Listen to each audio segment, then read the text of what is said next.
Dans notre émission d'aujourd'hui, la prière et la guérison spirituelle, nous allons aider le public à comprendre que la pensée généralement répandue que la science chrétienne fait des guérisons par miracle est erronée.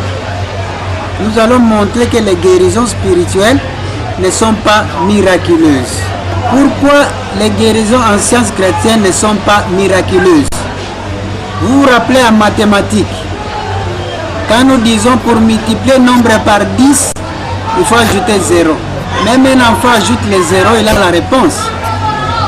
Parce que cet enfant suivi la règle des mathématiques pour démontrer la loi de multiplication. Ainsi en sciences chrétiennes, comme nous l'avons dit, c'est l'ensemble des lois de Dieu que Mary Becker a découverte et qu'elle a consigné dans le livre d'études Sciences et Santé. Ces lois se trouvent dans la Bible. Et Sciences et Santé donnent des règles. Comment nous pouvons utiliser ces règles-là pour nous donner un traitement spirituel comme à l'époque des apôtres, comme à l'époque de Jésus-Christ, comme à l'époque des anciens chrétiens. Comme nous savons, les premiers chrétiens étaient des guérisseurs. Ces lois sont toutes là. C'est à nous à obéir aux règles. Quand nous obéissons aux règles, nous trouverons que les guérisons sont naturelles. Elles ne sont pas miraculeuses. Je lirai peut-être ce que Sciences et Santé dit à la première page. Nous lisons ceci dans le chapitre La prière. La prière qui réforme les pécheurs et guérit les malades est une foi absolue dans le fait que tout est possible à Dieu. Une compréhension spirituelle de Dieu, un amour détaché de soi-même. Il y a la foi qui intervient, bien sûr, la foi en tant que fermeté, mais il y a aussi la compréhension qui intervient. Les deux se combinent. Nous comprenons la nature de Dieu et nous raisonnons pour établir la relation qui nous unit à Dieu. Nous raisonnons pour établir la relation qui existe entre Dieu et toute sa création. Et pendant que nous faisons tous ces raisonnements, les idées nous sont inspirées. Les idées viennent.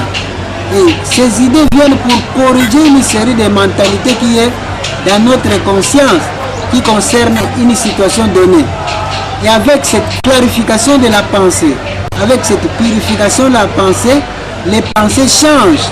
Et quand les pensées sont modifiées, le corps ou l'état physique ou moral ou mental ou social ayant besoin d'être ajusté répond à ce traitement spirituel. Toujours au sujet de la guérison spirituelle aujourd'hui, souvent on se pose des questions de savoir si la science chrétienne peut faire face à toutes sortes de difficultés, à toutes sortes de maladies.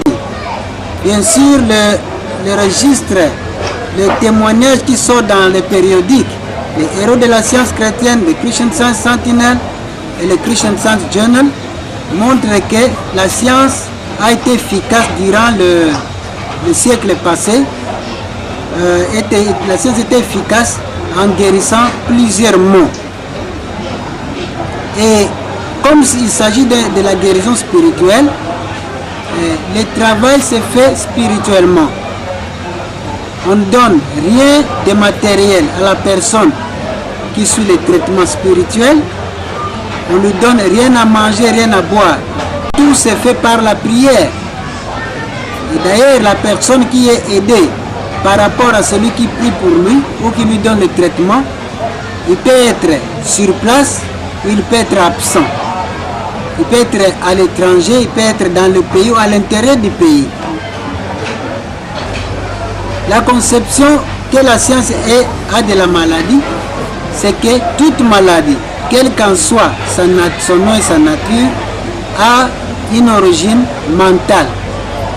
Et c'est mentalement et spirituellement qu'elle peut être traitée efficacement.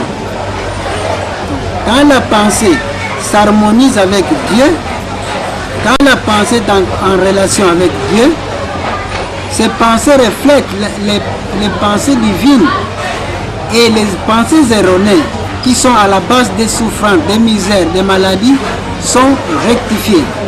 Et quand ces pensées sont corrigées, la guérison s'obtient. Dans Sciences et Santé, il y a un passage qui nous dit ceci. Non seulement la science révèle que l'origine de toute maladie est mentale, mais elle déclare aussi que toute maladie est guérie par l'entendement divin. Par entendement divin ici, comprenez Dieu ou l'Esprit divin. Et il y a des fois, les gens disent, mais si la maladie, les scientifiques disent que la maladie n'existe pas, et puis ils prient pour guérir la maladie. Le fait est que dans la prière spirituelle qui est destinée à guérir une maladie quelconque, celui qui prie démontre grâce aux lois de Dieu que en Dieu dont nous sommes ici, tout est bon et parfait. Et là, il n'y a pas de mal, pas de souffrance, pas de maladie.